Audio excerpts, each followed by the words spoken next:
Je tiens à remercier le pasteur Hugues et puis la session. It is a sincere privilege and joy to be with you. C'est un privilège sincère et une joie d'être avec vous. So thank you for your hospitality, Merci pour votre hospitalité and I look forward to our fellowship together over the next few days. et j'espère après cette communion fraternelle avec vous. So we're going to be speaking about the doctrine of the covenant. Nous allons parler de la doctrine de l'Alliance. This is a glorious golden doctrine. C'est une doctrine d'or et de gloire. It sets forth both the glory of God C'est pour la gloire de Dieu and the riches of His grace. et de la richesse de sa grâce. As creator, we owe all things to God as creatures. Parce que Dieu est créateur, nous devons toutes choses à Dieu, nous qui sommes des créatures. And so we would be required to serve and obey and glorify Him just as creatures. Alors nous devons, il est exigé de nous de le servir en tant que créature. And so it is evidence of God's condescension that He determines to enter into a covenant with us. C'est donc une preuve de la condescendance de Dieu, le fait qu'il soit entré avec nous dans une alliance. It shows His condescending love. Cela montre son amour condescendant. And He establishes a covenant to bring us into fellowship with Himself. Et il a établi l'alliance afin que nous puissions être en communion avec lui. You'll find the core of the covenant of grace Le cœur de l'alliance de grâce in the words, I will be your God, you will be my people. dans les mots je serai ton Dieu et tu seras mon peuple. We saw it in the text that we just read in Genesis 17 and verse 7. C'est ce que nous avons lu dans le texte de Genèse 17 au verset 7. And you'll find those same words repeated through the entire Bible. Et ces mêmes mots, nous les trouvons répétés dans toute la Bible. In the first several books of the Bible, Dans les premiers livres de la Bible, through the Psalms dans les psaumes, and the prophets dans les prophètes, and the whole New Testament, dans le Nouveau Testament, all the way to the end in Revelation chapter 21. jusqu'à la fin dans l'Apocalypse au chapitre 21. And so we'll speak this evening, first of all, by way of introduction to the doctrine.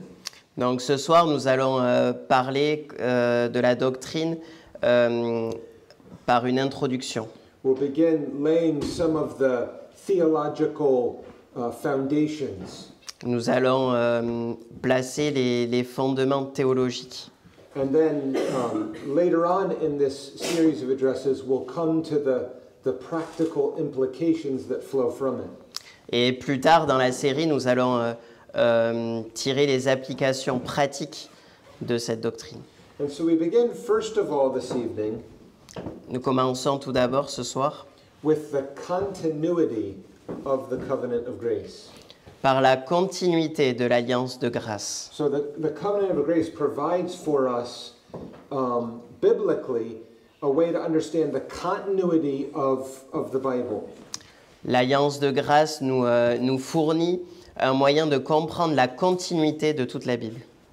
And what it demonstrates is that there is one God, Ce que cela montre, c'est qu'il y a un Dieu, one salvation, un salut and one people of God throughout history. et un peuple de Dieu durant toute l'histoire. If you look, for example, at Ephesians chapter 3, Par exemple, en Éphésiens chapitre 3, and in verse 6, you can read that. verset 6, « Savoir que les gentils sont cohéritiers et d'un même corps, et qu'ils participent ensemble à sa promesse en Christ par l'Évangile. And this is brought out more fully in Romans 11, for example, » Et cette même idée, nous la retrouvons en Romains chapitre 11. where we hear of the Gentiles being grafted into the church. Où il nous est parlé des gentils qui sont hantés dans l'arbre qui est l'Église. And so the covenant of grace begins after the fall of man. Et donc l'alliance de grâce commence après la chute de l'homme. We see it in the first gospel promise in Genesis 3:15. Nous le voyons dans la première promesse de l'Évangile en Genèse 3,15. And then it unfolds, opening up like a flower with all of its petals. Et à partir de là, cela s'ouvre comme une fleur pour que l'on puisse voir ses pétales. Throughout what follows in the Old Testament. Et par rapport à ce qui suit jusque dans le Nouveau Testament. So in the Old Testament, we'll read of various historic covenants. Dans l'Ancien Testament, nous voyons plusieurs alliances historiques. For example, a covenant with Noah, Par exemple, l'alliance avec Noé, a covenant with Abraham, l'alliance avec Abraham, which we read in Genesis 17, ce que nous avons lu en Genèse 17. a covenant with Moses, Une alliance avec Moïse, a covenant with David, une alliance avec David. and then ultimately it culminates in the New Covenant or the New Testament. Et ultimement, nous arrivons à l'alliance du Nouveau Testament, la nouvelle alliance. And each of these succeeding covenants Et chacune de ces alliances qui se succèdent open up for us more and more an understanding of the covenant of grace. nous donne une plus grande compréhension de l'alliance de grâce. So that the covenant of grace is over all of these, from Genesis 3:15 all the way into the new covenant. Donc l'alliance de grâce est au-dessus de toutes ces alliances de Genèse 3,15 jusqu'au Nouveau Testament. So there's continuity. Il y a donc une continuité. This would be distinguished, for example, from the idea of discontinuity. Et cela doit être distingué de l'idée de la discontinuité. That the covenant with Abraham or the covenant with Moses was something entirely different than the new covenant. C'est-à-dire de penser que l'alliance avec Abraham, l'alliance avec Moïse sont des alliances complètement différentes de la nouvelle alliance. So, for example, to see this, turn, for example, in Galatians 3. Par exemple, nous voyons cela en Galates 3. And several things. You read verse 7. Verset 7. Sachez aussi que ceux qui sont de la foi sont enfants d'Abraham. And verse 9. Verset 9. C'est pourquoi ceux qui sont de la foi sont bénis avec le fidèle Abraham. And then verse 14.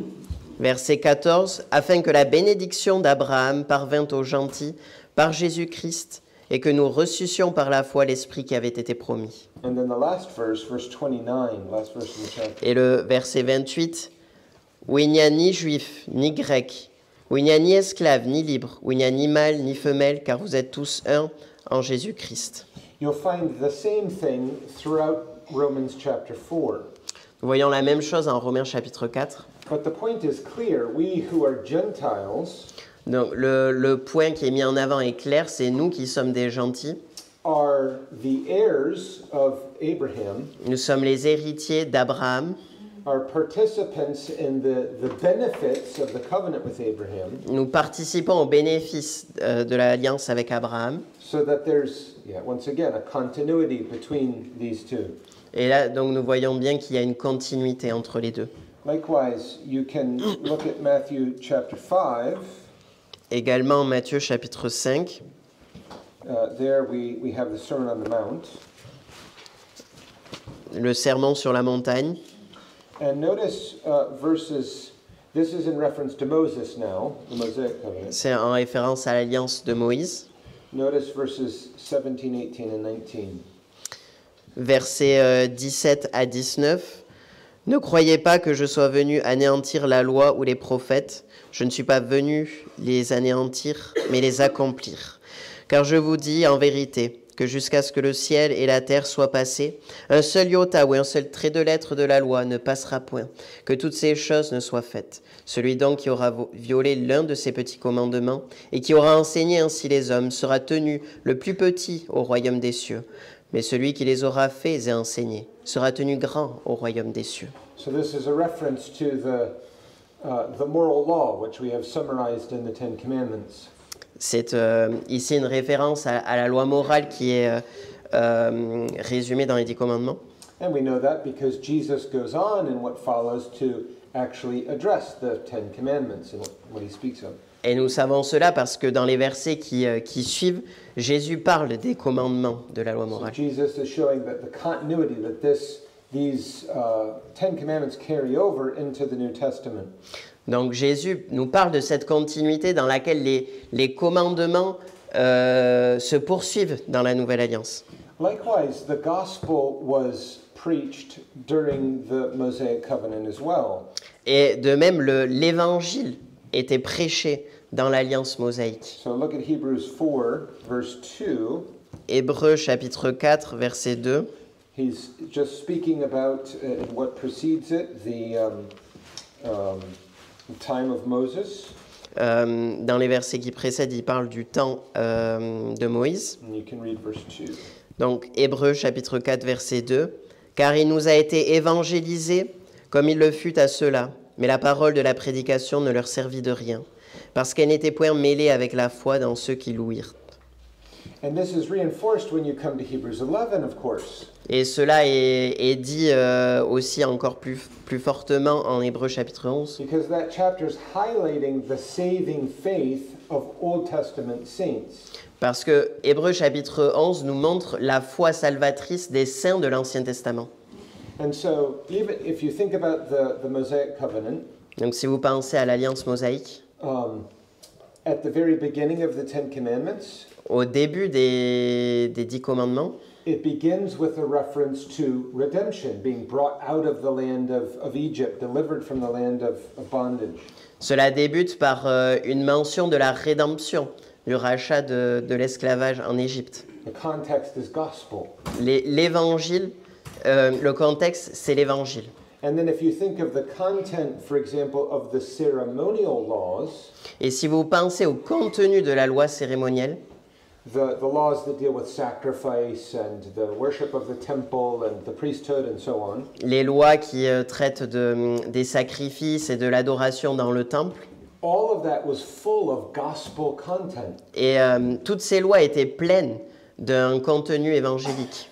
It was speaking about who Christ was going to be, Cela nous parlait de qui serait Christ, all that Christ would accomplish in terms of salvation. tout ce que Christ accomplirait pour le salut. It was like a picture book that you would have for children, lots of colorful pictures C'était comme un livre pour enfants avec beaucoup d'images pointing forward to the people of Israel something of the glory of Jesus Christ in the gospel. pour montrer aux enfants d'Israël quelque chose de la gloire de Christ dans l'Évangile. And so again, we're seeing continuity, one God, one salvation, one people of God. Et donc nous voyons cette continuité, un Dieu, un salut et un peuple de Dieu. The same thing is true when we come to the Davidic covenant under the Old Testament. Et la même chose est vraie lorsque l'on parle de la... Sorry, The Davidic, David, the covenant with David. thank you. Yeah. Lorsque l'on parle de l'alliance avec David. So David served in many ways as a type or symbol or picture of the Lord Jesus Christ. Donc cette alliance nous parlait du Seigneur Jésus aussi par des types, des images. He was the great king of Israel, Il était le grand roi d'Israël, but he was pointing forward to the king of all kings. mais il montrait le roi des rois. And so the New Testament will frequently quote from things pertaining to David and the Davidic covenant. Et c'est pour ça que le Nouveau Testament cite souvent les choses qui concernent l'alliance davidique, In reference to the glory of fulfillment in the Lord Jesus Christ. en référence à la gloire de l'accomplissement, de ce que Christ allait accomplir. And so rather than thinking of the New Testament and Old Testament as two entirely different things, Donc au lieu de s'imaginer que l'Ancien Testament et le Nouveau Testament sont deux choses très différentes, we recognize that there's the covenant of grace provides continuity through the whole Bible. nous reconnaissons que l'alliance de grâce nous fournit une continuité dans toute la Bible. So the whole Bible is for the Christian. Toute la Bible est pour le chrétien. Now, that's not to say that there is no discontinuity. Cela ne veut pas dire qu'il n'y a pas de discontinuité. There are points of difference between the two testaments. Il y a des points de différence entre les deux testaments. So, for example, the ceremonial laws that we spoke of a moment ago, Par exemple, pour ce qui concerne la loi cérémonielle dont nous avons parlé, those things were temporary, ces choses étaient temporaires pointing forward to the coming of Christ. et nous parlaient de la venue de Christ. And when Christ comes, they're fulfilled and set aside. Lorsque Christ est venu, il l'a accompli et cette loi a été mise de côté. No more sacrifices, no more altars, all of those things. Il n'y a plus de sacrifices, il n'y a plus d'autel, il n'y a plus toutes ces choses. This would be clear, for example, in Hebrews, chapter 7, 8, 9, 10. Cela, nous le voyons par exemple dans le livre aux Hébreux, chapitre 7, 8, 9, 10. And it's brought out in Romans and Galatians and Ephesians Nous le voyons également en Romains, Galates, Éphésiens. and so on. So the ceremonies are set aside. Donc la loi cérémonielle a été mise de côté. There's another difference as well. Il y a une autre différence. The Old Testament was primarily a come and see religion. L'Ancien Testament, Yeah, Come and see. It was a religion in which people had to come and see. So I'll explain. l'Ancien Testament était une religion dans laquelle les gens devaient venir et voir. God established Jerusalem and the temple within Jerusalem as the place where people assembled. Donc Dieu avait établi Jérusalem et le temple à Jérusalem où les gens devaient venir et s'assembler. And so the Old Testament church was comprised primarily of Jewish people. Donc l'Église de l'Ancien Testament était composée premièrement de Juifs, But there were Gentiles that came to Israel and learned the gospel and were converted under the gospel. et il y a des gentils qui venaient en Israël et qui apprenaient l'Évangile là-bas et qui ont été convertis, Like Rahab and Ruth and Uriah and others. comme Rahab et Ruth. So in the New Testament, it is primarily a go, not a come and see, but a go and tell religion. Alors que le Nouveau Testament, c'est plus une religion de partir, d'aller et de dire. The Great Commission in Matthew chapter 28, Le grand mandat en Matthieu chapitre 28. he says, "Go and teach the nations." Aller et enseigner. And in Toutes the les New nations. Testament, the church is at present primarily comprised of Gentiles Et dans le Nouveau Testament, l'Église est premièrement composée de gentils with a remnant of Jews at present. avec un résidu de juifs. So we recognize that difference as well. Donc il y a cette différence aussi. There are also differences with regards to degree, the degree of. Explain. Do you know the word degree? Yes. Yeah. Il y a aussi une différence de degré. So there are greater degrees of nearness and intimacy to the Lord. Il y a une plus grande différence, il y a un plus grand degré de proximité avec le Seigneur. We no longer have to go through a priest to come to the Lord. Nous n'avons pas besoin d'aller à un prêtre pour voir le Seigneur. There was the outpouring of the Spirit at Pentecost as well. Il y avait l'effusion du Saint-Esprit à la Pentecôte. And there are greater degrees of grace and assurance that come. Et il y a un plus grand degré de grâce et d'assurance également. But we say all of that just to reinforce the fact that this first principle is a principle of overarching continuity. Mais quand nous disons cela, nous disons que le premier principe, c'est qu'il y a une continuité. This is part of what explains the biblical basis for the baptism of infants, for example. C'est ce qui va servir de base pour expliquer le baptême des enfants, par exemple. But we'll come to that at a later time. Nous verrons cela plus tard. So, on this first point, all Reformed people are agreed. The principle of continuity. Concernant ce premier point, la continuité, tous les réformés sont d'accord.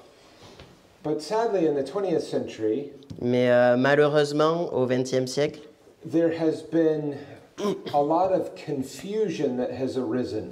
il y a eu beaucoup de confusion qui se sont manifestées. And it has to do not with this question of continuity, but with the question of the nature of the covenant of grace itself. Et il y a eu de la confusion, non pas sur la continuité, mais sur la nature de l'alliance de grâce. And so we need to address those points of confusion.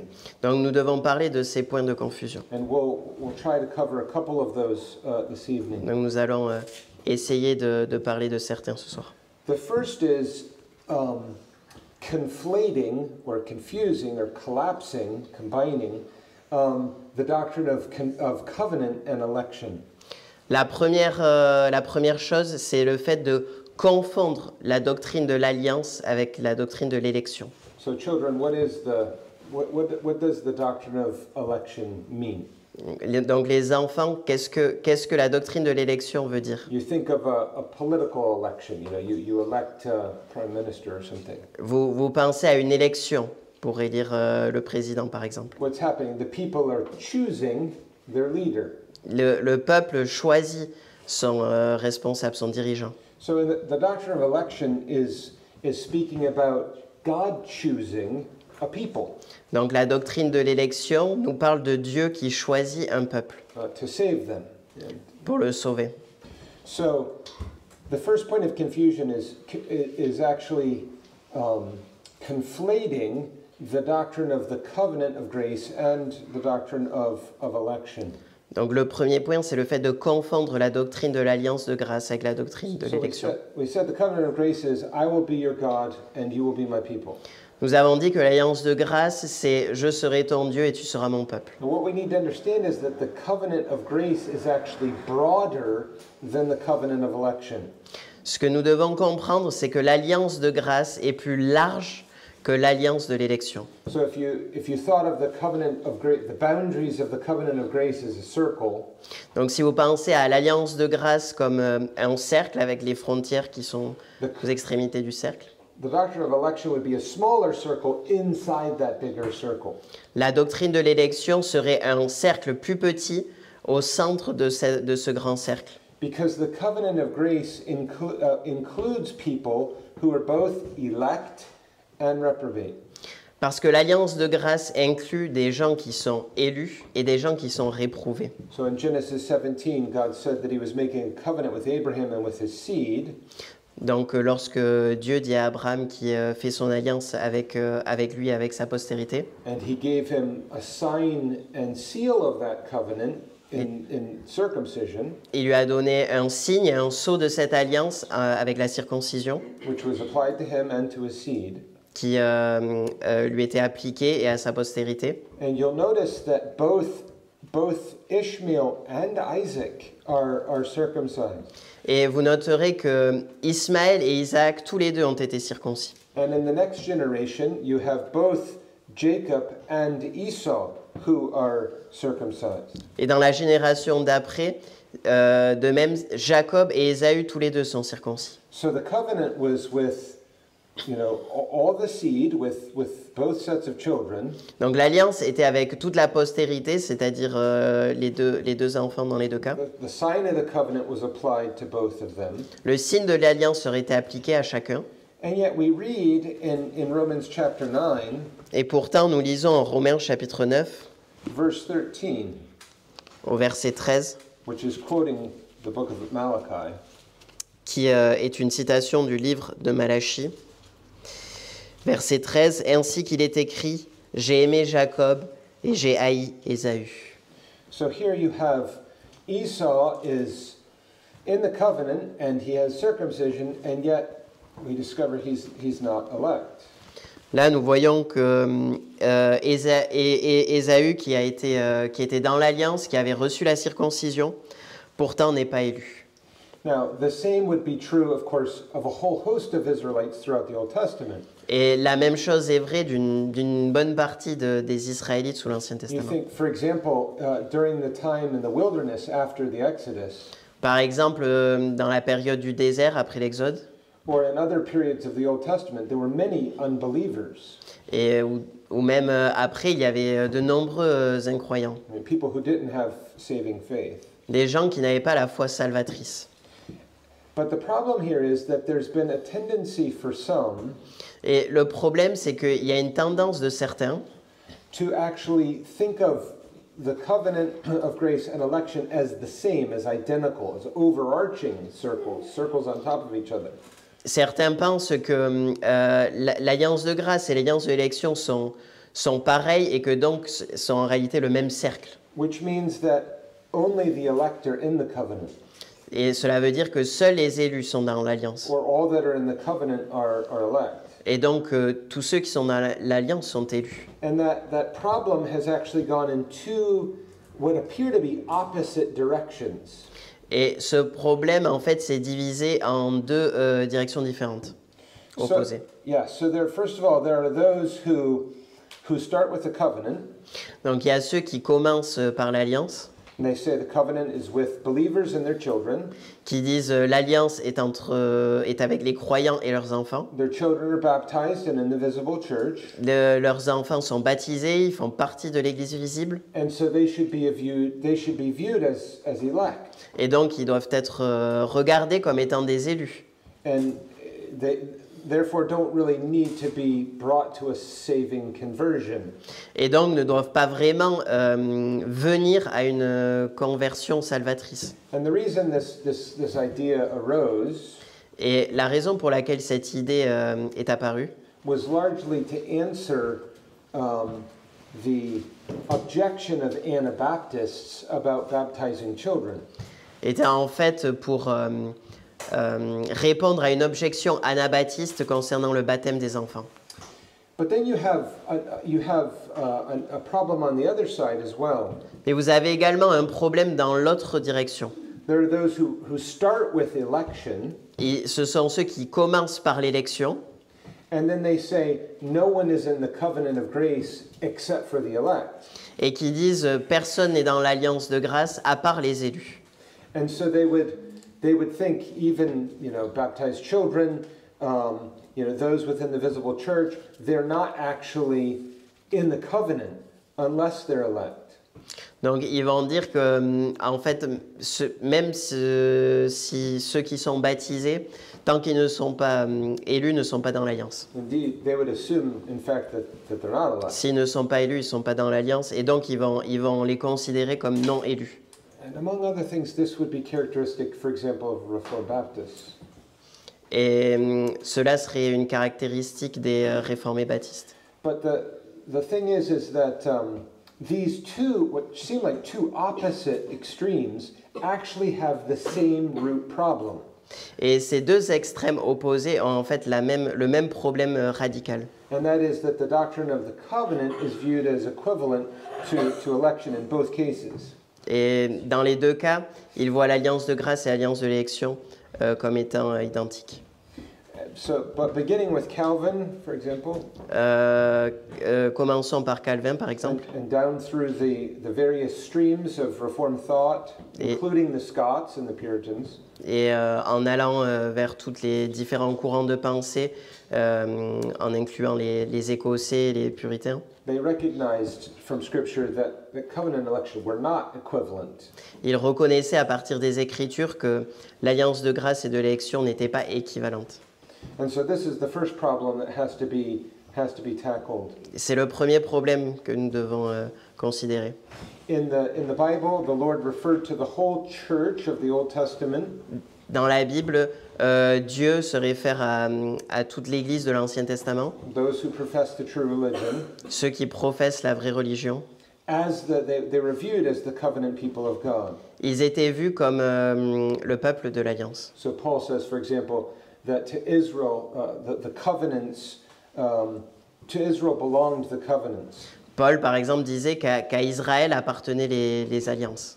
God repeatedly refers to all of Israel as his people. Donc, Dieu considérait tout Israël comme étant son peuple. And calling them to his covenant. Et les appelant à son alliance. And in the New Testament, you have Jesus blessing the children. Et dans le Nouveau Testament, nous avons Jésus qui bénit les enfants. And saying, of such is the kingdom of heaven. Et qui leur dit le royaume leur appartient. So we started with continuity. Nous commençons par la continuité. We're now addressing areas that have areas of confusion within the nature of the covenant. Et là, nous parlons de certaines doctrines qui font de la confusion à propos de la nature de l'alliance. So the first is confusing covenant and election. Donc la première, c'est celle qui confond l'alliance de grâce et l'élection. The second is confusing 2 covenants versus 3 covenants. Le deuxième point, c'est celui qui confond 2 alliances avec 3 alliances. So Reformed theologians have often thought of 3 distinct covenants. Les théologiens réformés ont souvent parlé de 3 alliances. The first is the covenant of works. La première, c'est l'alliance des œuvres. This is spoken about in our confession. Notre confession en parle. And it refers to the covenant that was established between God and Adam in the garden. Cela se réfère à l'alliance qui avait été établie entre Dieu et Adam dans le jardin. So the parties of the covenant were God and Adam. Donc les parties de l'alliance étaient Dieu et Adam. And Adam was a representative of his seed, of the human race. Et Adam était le représentant de sa postérité, c'est-à-dire du genre humain. And we have the Lord giving commands with regards to that, not eat of the knowledge of, or the tree of the knowledge of good and evil. Et par rapport à cette alliance, nous voyons Dieu qui donne un commandement de ne pas manger de l'arbre de la connaissance du bien et du mal. And with it, covenant sanctions that if he did, he would die and his posterity would die. Avec une sanction par rapport à l'alliance que s'il le faisait, il mourrait. And there's also a promise that was given. Il y a également une promesse qui est donnée, Represented in the tree of life. qui est représentée par l'arbre de vie. And he was required to maintain perfect obedience and conformity to God's word. Et l'exigence était qu'il maintienne une obéissance parfaite à la parole de Dieu. Upon which he would have, in that context, merited eternal life. Et par rapport à ça, s'il l'avait réussi, il aurait mérité, dans ce contexte, la vie éternelle. So we have the covenant of works first. Donc nous avons premièrement l'alliance des œuvres. The second covenant we can speak of is the covenant of redemption. La deuxième alliance dont nous parlons est l'alliance de rédemption. And in some ways, this runs parallel to the covenant of works. Et d'une certaine façon, elle existe en parallèle avec l'alliance des œuvres. In this case, the parties are God the Father and God the Son. Instead of Adam, we have Christ. Dans cette alliance, les parties sont Dieu le Père et Dieu le Fils. Donc Dieu le Fils à la place d'Adam. And Christ is a representative of his seed, of those whom he comes to redeem. Et Christ est représentant de sa postérité, ceux qu'il va racheter. So it's not a covenant with God's elect people, but it's a covenant concerning God's elect people. Donc ce n'est pas une alliance où Dieu élit un peuple, mais c'est une alliance par rapport au peuple élu de Dieu. And then the third covenant is what we're discussing at this conference, the covenant of grace. Et la troisième alliance, c'est l'alliance de grâce. The parties are God, the triune God, and his professing people.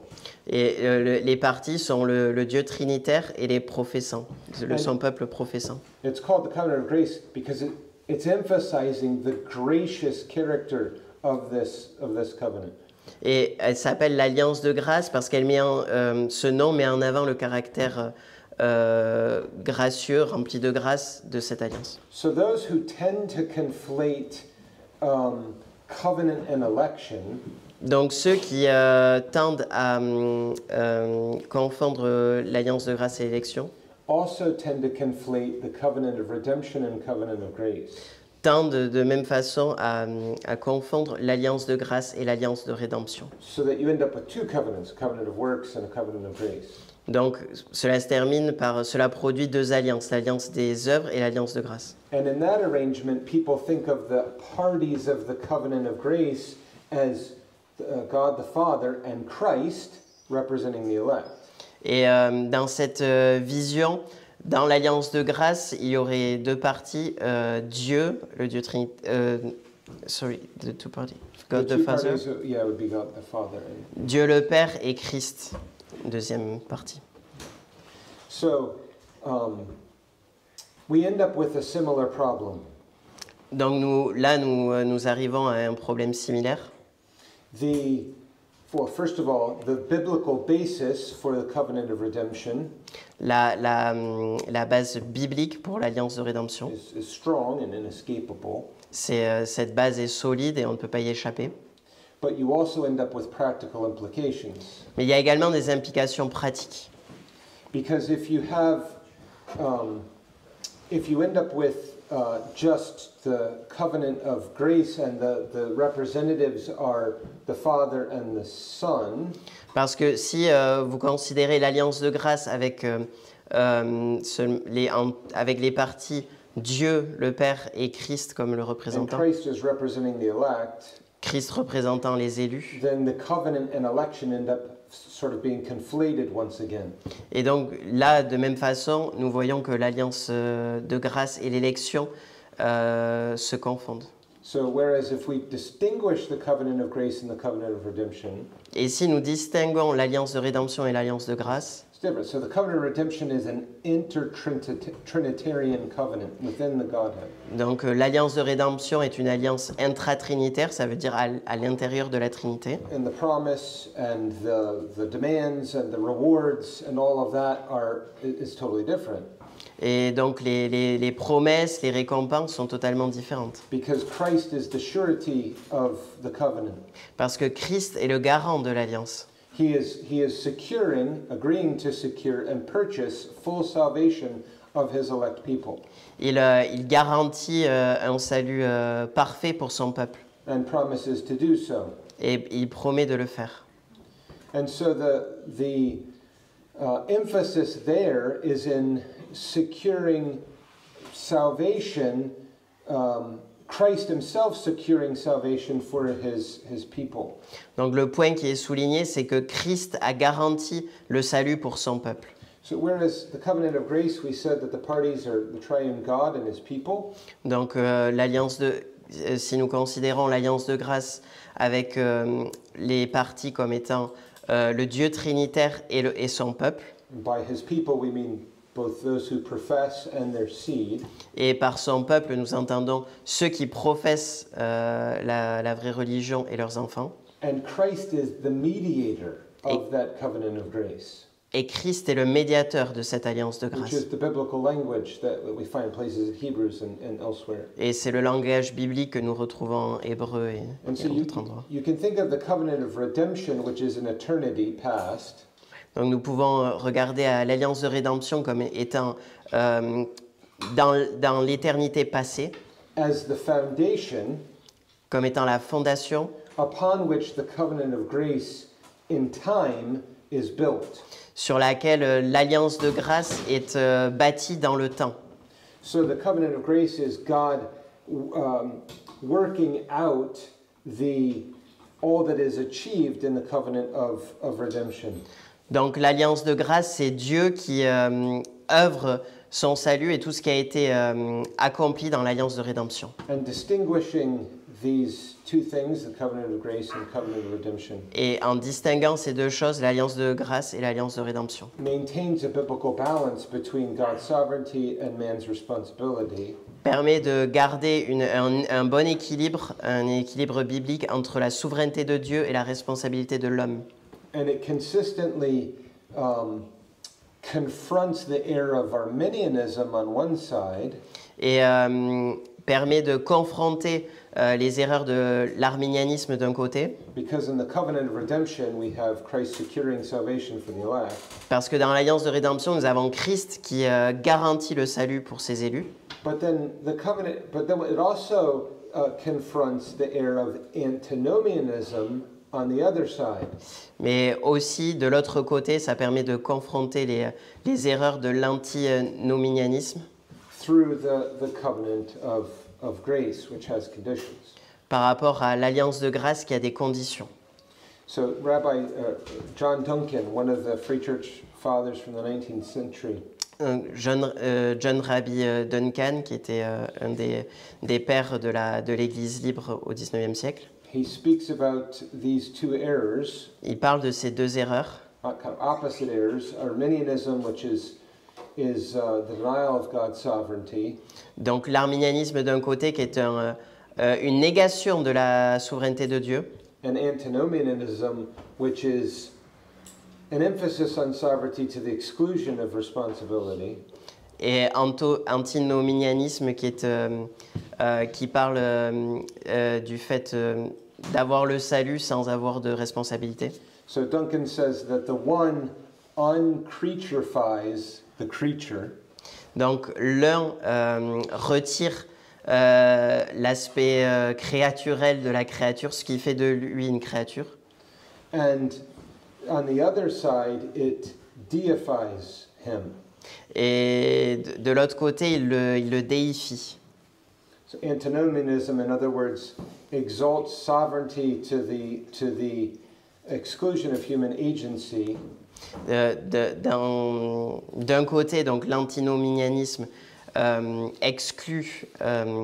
Sorry, can you say again? This one? it exalts sovereignty to the exclusion of human agency. Donc l'antinomianisme exalte la souveraineté au point de détruire l'agence humaine, la responsabilité humaine. Whereas Arminianism exalts human power and strips God of his sovereignty.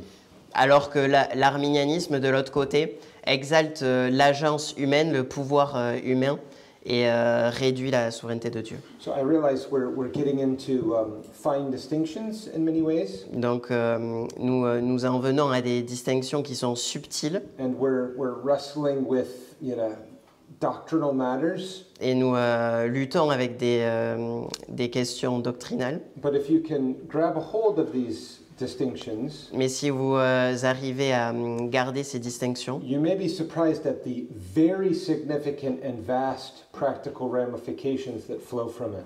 vous allez pouvoir percevoir les implications très nombreuses de ces doctrines. I mean, we're concerned chiefly with holding steadfastly to the Bible. Donc, premièrement, nous devons demeurer fermes dans la Bible. We're concerned about the preservation of God's glory, Nous voulons préserver la gloire de Dieu. but we also have an eye to the implications that flow from true and false doctrine as well. Mais nous voulons également garder un œil sur les implications qui proviennent des fausses doctrines. So here are two points of confusion that we've covered, both covenant and election, and now 2 verses 3 covenants. Donc là, nous avons parlé de deux points de confusion. Donc la confusion entre la doctrine de l'alliance de grâce et l'élection. Et le deuxième point, la confusion entre les deux alliances et les trois alliances. So we have two more points of confusion, Donc nous avons deux autres points which we'll actually cover tomorrow, the Lord willing, que nous couvrirons demain par la grâce de Dieu. along with some other things. But yeah. So I want to, before we conclude this section, though, I want to sort of zoom back out to the big picture. Donc avant de conclure, j'aimerais dézoomer pour que nous voyions tout le tableau.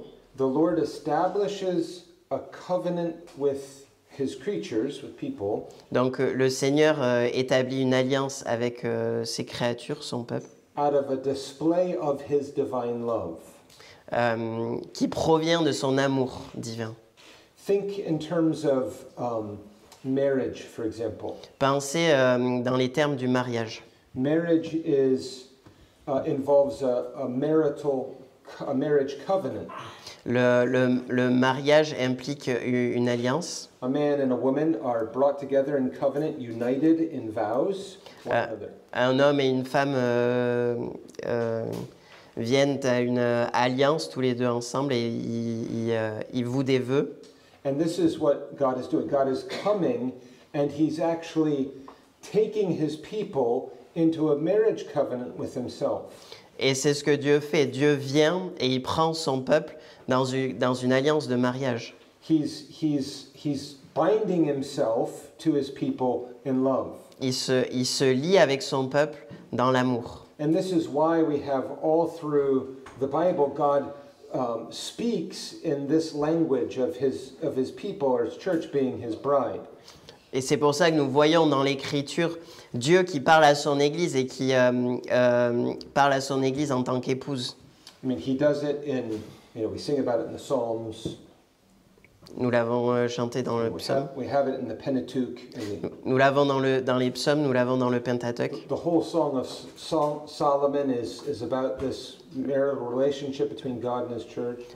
Tout le livre de Cantique des Cantiques parle de ça. You have it in the prophets. Nous l'avons dans les prophètes, Jesus' parables, dans les paraboles de Jésus, the epistles, dans les épîtres. Ephesians 5, where Paul is talking about husbands and wives and how it's a picture of Christ in the church. En Éphésiens chapitre 5, où Paul parle du mari et de la femme et que c'est une image de Christ et de son Église. All the way to the book of Revelation. Jusqu'au livre de l'Apocalypse. Where the New Jerusalem is descending as a bride adorned for her husband in Revelation 21. En Apocalypse 21, la nouvelle Jérusalem descend comme une épouse apprêtée. And so the covenant of grace is opening up for us something sweet, something intimate, something precious in our relationship with the Lord. Donc l'alliance de grâce nous donne de connaître quelque chose de précieux, quelque chose d'intime de l'amour du Seigneur. It helps us understand, for example, the nature of sin in the church, in the Christian life. Cela nous aide à comprendre le péché dans l'Église et dans la vie chrétienne. So the Bible refers to the sin of idolatry, for example. La Bible nous parle du péché de l'idolâtrie. Either having other gods other than Jehovah, d'avoir un autre Dieu que le Dieu Jéhovah, or seeking to come to Jehovah through means he hasn't appointed. Ou alors venir à Jéhovah par des moyens qu'il n'a pas établis. The Bible refers to that as harlotry, whoredom, adultery. La Bible parle de cela comme étant de la prostitution et de l'idolâtrie. All through the prophets, he's calling his people to repent of spiritual whoredom. Donc, Dieu, dans la Bible, nous voyons qu'il parle à son peuple de revenir et de se repentir de son adultère spirituel. Because in their idolatry, they've gone after other lovers rather than Jehovah. Parce que dans l'idolâtrie, ils sont allés après d'autres choses que le Dieu Jéhovah. And so this carries over into the New Testament. Et nous le voyons dans le Nouveau Testament. In James chapter 4, Jacques chapitre 4, he speaks of worldliness, the sin of worldliness. Il parle du péché de la mondanité. And he says, adulterers and adulteresses. Et il parle des adultères. Do you not know that friendship with the world is enmity against God? Ne savez-vous pas que l'amitié avec le monde est inimitié envers Dieu? All of that makes sense because of an understanding of this covenant engagement that exists between Christ and his church. Et tout cela est logique à cause de l'engagement dans cette alliance qui est comme une alliance de mariage entre Christ et son Église. But there are implications on the positive side as well. Il y a des implications du côté positif aussi. The Lord gives to his people an intimate nearness and sweet fellowship with himself. Dieu donne une intimité à son peuple qui est douce. I mean, that's true in this world. Et cela est vrai dans ce monde, In Christian experience, dans l'expérience chrétienne, the Christians walk with the Lord day to day. dans la marche chrétienne au quotidien. There's both giving and receiving of love and affection between his heart and ours. Il y a à la fois du donner, à la fois du recevoir entre Dieu et nous. And it's true ultimately in eternity as well. Et cela est vrai ultimement dans l'éternité. You know, we refer to the last day as the consummation. Et il nous est parlé du dernier jour comme étant la consommation. Now, in human terms, we think of the consummation of a marriage. En termes humains, nous parlons de la consommation d'un mariage. And here, the Bible is speaking of a spiritual consummation between Christ's people and the Lord Jesus Christ himself. Et là, la Bible nous parle d'une consommation spirituelle entre Christ et son peuple. And so while we're trying to lay some theological pillars here at the beginning, Et donc, nous essayons de poser des piliers théologiques. we don't want to lose sight of the precious significance of the implications of this doctrine. Mais en faisant cela, nous ne voulons pas perdre de vue les implications précieuses de cette doctrine. And so as the Lord gives us help, Et si le Seigneur nous donne de l'aide, tomorrow we'll go on to build a little more the foundation. donc nous pourrons bâtir un peu plus sur les fondations. And then what follows will be some of the far-reaching practical implications for the church and the Christian. Et les choses qui viendront plus tard concerneront les implications pour la vie chrétienne. May the Lord bless these things to us. Que le Seigneur bénisse ces choses.